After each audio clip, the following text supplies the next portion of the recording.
those are our lists. Some stuff that we are excited for next year. I've got a lot more than he does, so I'll let you go first, and then I'll talk about my movies. All right, I'm gonna cheat because I only have 2 movies and I have one thing that's not a movie, but I have to list it. And I'm gonna start with the movies. Number one, Dune 3. I'm excited for Dune 3 on the strength that I liked Dune 1 because Still haven't seen Dune 2. exactly what I was about to say. I still have not seen it, but on the strength that I loved Dune so much, like seeing Dune, because I don't watch a whole lot of sci-fi. Seeing Dune, I understand why people love sci-fi. And I don't watch a whole lot of sci-fi because it's just not very accessible for me. I don't know what it is because I like fantasy, but there's just something about sci-fi that's just it's one of those things I want to love, and it just doesn't seem to be an on ramp. It seems to be just a little too high for me to get to. But I watched Dune and I was like, oh, I understand it now. Well, do you think that it's because Dune, and I say suffers from, but not in a bad way. It's more like the symptoms of. Do you think Dune suffers from that thing where it's like you just really like people talking, and Dune has really good dialogue? Like, not that there are not action sequences, but the action sequences, at least from what I remember in the first one, are relatively few and far between. There's just a lot of people talking with some really good dialogue. I do like dialogue based movies. That might be why Tarantino is such a great guy for me. So that could have something to do with it. But I also just love the world of Dune. It was a nice world to be in for 2.5 hours, and I'm hoping I get more of that in the second one. I've heard good things about the second one. I just, for whatever reason, have not sat down to watch it yet. Sure. So I'll try to get to that before the year is over. But I'm excited to see that. The other movie I'm excited to see was obvious, I'm sure, Avengers: Doomsday. Yes. Um, I don't know if I should expect it to be great because, to be honest, I don't feel the through line leading into this movie like I did with like Infinity War or any of the Avengers movies, because it doesn't feel like the characters that are going to be in the movie have been around leading up to the movie. It just and I've been staying out of the news, so I don't know all the characters that are going to be in it. But if it's the characters that have been in this latest phase, there's been so much time in between each one of them. We haven't really seen most of them. We haven't seen since their individual movie came out. And their individual movie wasn't tied to any larger conflict, so there's not really collective tissue there. And if it is not necessarily that, if it's just well beyond that scope and it's just all these other characters, that would be great to see on screen. But again, they haven't been around. So I'm excited just because I haven't gotten an Avengers movie since 2019. I love the Avengers, and I want to go back. I wish the MCU. I wish the MCU was carrying it a little more than it is. I wish that was why I was excited to see it, because I've just been loving the path we've been on, and this is going to be the culmination of all that. But this doesn't feel like the culmination of anything, really. It just feels like there's not an Avengers movie that I haven't liked, so I assume I'm gonna like this one. And how do you not get excited about Avengers fucking Doomsday? Right. That one is on my list, but I'll talk about it when I get there. What's your third thing? Third thing, and I'm tentatively optimistic because 1, I loved, 2, I hated, 3, returned to form, and I was like, all right, cool, we're back on track. 4, I despised. So I'm hoping we can land this plane. Oh, I know exactly what you're talking about. The Boys. Yeah. Final season next year, I think April.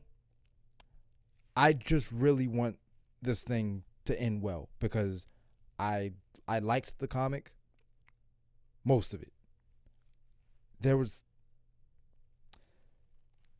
It would have spoken to me a lot more in high school when I was like super edgy. So there was a lot of I want to like this comic going on, but I liked the comic, and I absolutely adored the show when it started, and then it kind of slowly became a parody of itself, which made me like it a lot less. So I want a show that has a great ending. Sure. This is why I keep trying to get you to convert to Invincible, because I think unpopular opinion, because I know a lot of people really love, because people compare these two shows all the time, and I think The Boys has a lot more supporters than Invincible does. But me personally, I just think Invincible is the better show. I don't necessarily think they need to be a war because I liked Invincible season 1 and I've liked what I've seen from Invincible season 3 so far. I didn't care for season 2 at all. So like both shows have elements of it that I've very much enjoyed and things that I've kind of taken to leave it. The advantage that Invincible has at this moment is that it's not ending yet. So it's also it just wrapped 3 and The Boys is about to start 5. So The Boys' longevity, it's had the task of having to stay good for longer, Sure. and it didn't. And It also started first. yeah, and who knows if Invincible makes it to 5 seasons? Maybe 2 of the 5 will be ass, but we don't know. Well, they've already confirmed 4 comes out in, I want to say, spring, summertime of next year. So, All right, well, cool. That's my list. all right. So again, I wrote down some stuff. I broke these down into 3 sections. The movies I have to see because I'm obligated to see them. Those are movies that are not necessarily high on my list, but I will watch them because I either have friends who I know will go see them, so I'll go see them with that, or because I saw a movie that was tied to it. So just like out of obligation, I will go watch it. Then the movies where I'm like, I might check that out, I might not. It depends on how I feel. These are movies that I would say that I'm interested in, but not necessarily like sold on going to go see. But if someone wants to go see it, I could be convinced. And then the movies where I'm like, I absolutely have to see these. Again, these are in chronological order, kind of, sort of. There was some stuff I had to go back on. I'll start with the movies where I'm like, I have to see this. The Super Mario Galaxy movie, I hated Super Mario movie. Like, I hated that movie.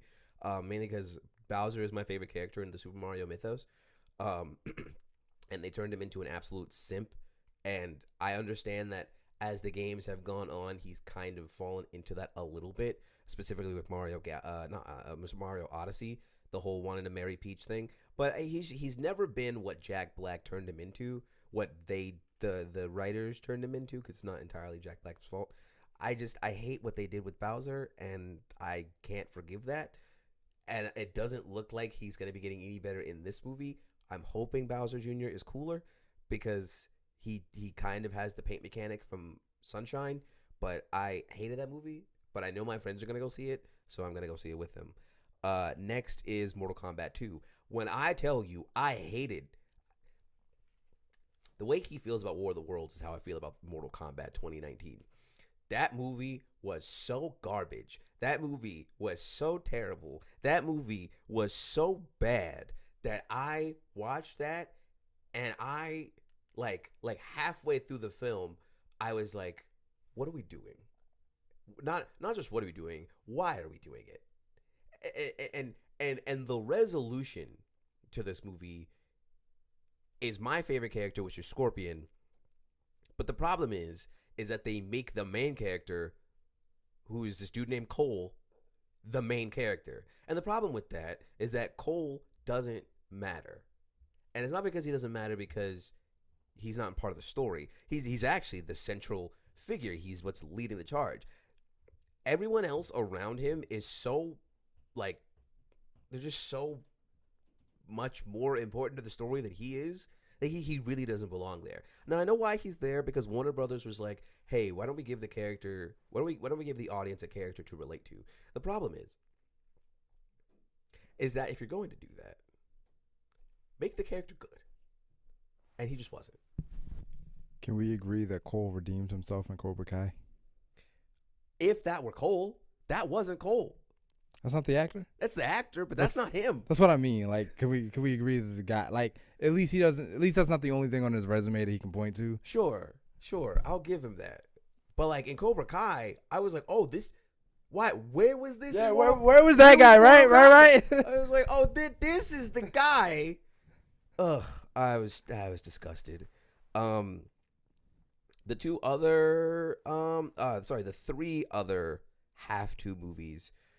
Actually, I'm gonna take one of these out of have to, because I feel like it's not fair. I'm gonna scooch it up to maybe, and I'll get to there when I get to there. These are movies that one of them is one I didn't know was happening. One is I did know was happening. The one I didn't know was happening is we're getting a Resident Evil film. Which like I like the Resident Evil series, and I know my friends like it, so like I know we're gonna go see it.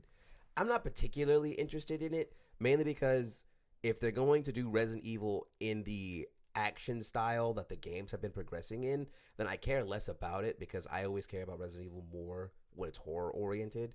And the past few Resident Evil movies that we got over the span of the 2000s and 2010s weren't bad. So I'm not expecting good things from this, but I'll go see it. The other one, Street Fighter. Like, there are two reasons why I'm going to go see this. One, because I'm a fan of the games, and two, because Cody Rhodes and Roman Reigns are in it. Roman Reigns. Those are my two reasons. Yeah. Not Cody Rhodes. Roman Reigns is playing my favorite character, which is Akuma. And I'm so scared. I don't think anybody. Actually, what's crazy is I actually think Cody's going to do a great job because that's just who Cody is. Like, Cody and Guile, that makes sense. See, I don't know anything about Street Fighter, so all I know is one of the characters is playing my favorite wrestlers. Like, that's all I know. I'm just like, this is one of those where I want it to be good because I want the people that are in it and attached to it to be good. Like, I didn't see Zootopia 2, but everyone says Zootopia 2 is really good, and Roman Reigns and my favorite wrestler, CM Punk, are both in it as the Z-Bros, and everyone talks about, oh, the Z-Bros are really cute, and they're funny, and they're LOL. So, like, I was told that Roman can be good, but as Akuma, I don't know. I don't think I trust that. Moving on to the maybes. Ready or Not is getting a sequel, which I'm not sure if you're familiar with the first Ready or Not movie. I did not realize that. I saw the trailer for it the other day when I went to go see Merrily, and I really liked the first one, so I may go see that one because it's less of a horror film and more of. Do you remember the movie that we watched for my birthday a couple of years ago? I'm forgetting The Hunt.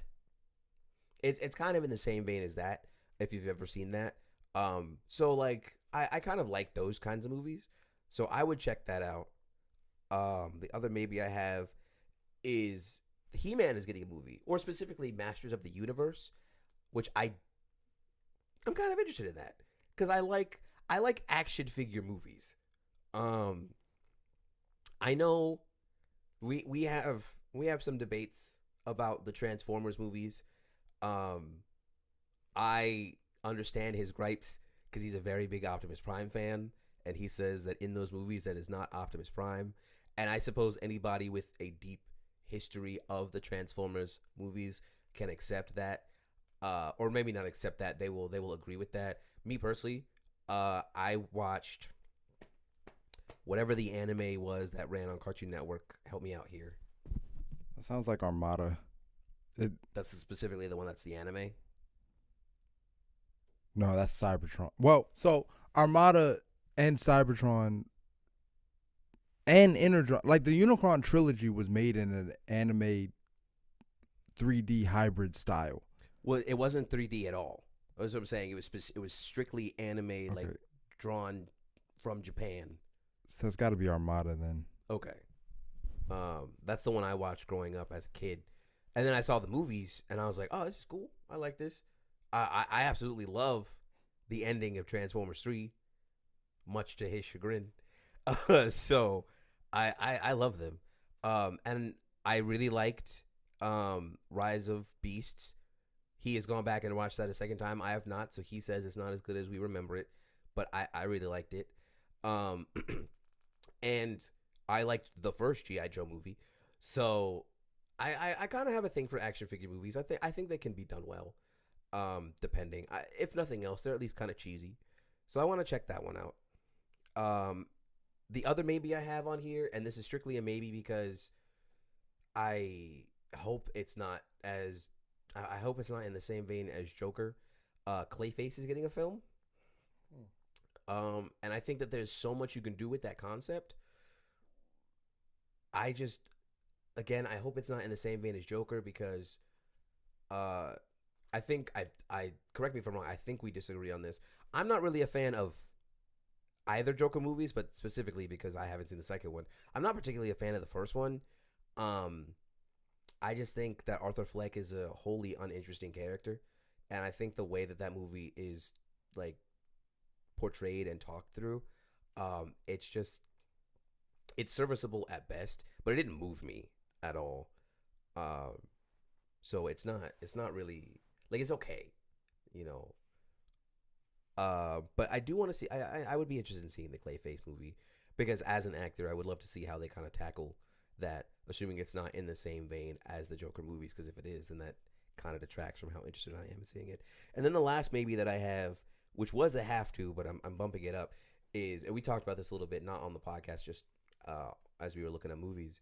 Um, there's a new animated Avatar film coming out, and I'm interested in seeing that because I love Avatar: The Last Airbender. For those who don't know, I play Magic the Gathering, and they just had a collaboration with Avatar: The Last Airbender, so there's a bunch of cards going around. Avatar is also getting a new fighting game that's coming out next year, which I'm super interested in. Zuko, Korra, Aang, Katara, Toph, Iroh, like they all just look so good in it, so I'm really excited for that. And now I'm like, well, now I'm gonna go back and rewatch the series because I'm so within the world right now that I just kind of want to take that adventure, and I'm hoping that will lead up to me watching this movie because I just want to be a part of the world. I know we're getting a new Avatar series come next year, sometime around spring, summer, I think, if not close to the fall. Avatar is getting this kind of resurgence over the next couple of years. It's getting a new series. It's getting a few new movies, some comic books, things like that. Some partnerships, with merchandising and stuff. So I'm excited. Um, and then bumping up to the movies that I absolutely have to see. Starting from the top, Iron Lung. It is Markiplier's movie. I'm a big fan of Markiplier. It's kind of horror adjacent, if not a horror film directly. I haven't seen any of the trailers. I kind of want to go in as blind as possible. But it's just his passion project that he's been working on for a while now, if not a couple of years. And I want to support him. So I want to check that out. The other one, Supergirl. Um, I like Millie Alcock. I really liked her in the first season of House of Dragon. I haven't seen season 2, but I know that she makes an appearance. Um, and I really loved the first Superman film. So again, I think James Gunn is probably going to take this and have a little bit of fun with it. I am willing to admit that this one's probably going to be a bit more in the style of James Gunn's Suicide Squad, which I like, but I know you didn't. So if you end up not liking this movie and that's the reason, totally get it. The next one after that is Christopher Nolan's The Odyssey, which I'm really surprised was not on your list. I forgot. How did I forget? Yes, Nolan has a movie coming. Instant, gotta see it. Don't care what it is. It's a Nolan movie.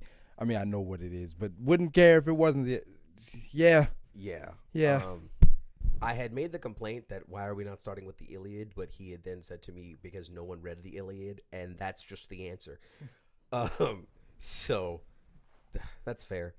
Now, if I have to pick a absolute, this next one is like if there's no other movie I see next year, this is the movie that I have to see, and that's Spider-Man: Brand New Day. Again, very big Spider-Man fan. Loved what Tom Holland has done with the character. Really excited to see what happens after No Way Home. Just because it feels like we're getting it, in a way, it feels like the Tom Holland trilogy of Spider-Man movies was kind of a prequel to, I mean, technically speaking, but also like those they all feel like set up in a way, right? Like Brand New Day feels like there's no external. I mean, again, there are no trailers, so I don't know how true this is, but it feels like this is going to be a Spider-Man movie, right? No Iron Man, no body else, no Nick Fury, no Doctor Strange. Like this is going to be Because nobody knows who the fuck he is. which I'm really excited for. It's just it'll be nice to see Spider-Man have to stand on his own too without the assistance of the rest of the world, because I think what makes the original Raimi trilogy so fun for me is that Spider-Man feels like he feels like him. It feels like it's him facing his villains in his own world. I don't necessarily mind Spider-Man teaming up. I mean, that's kind of the whole point of a comic book universe. But I have been interested in seeing Spider-Man deal with his problems without there being external forces.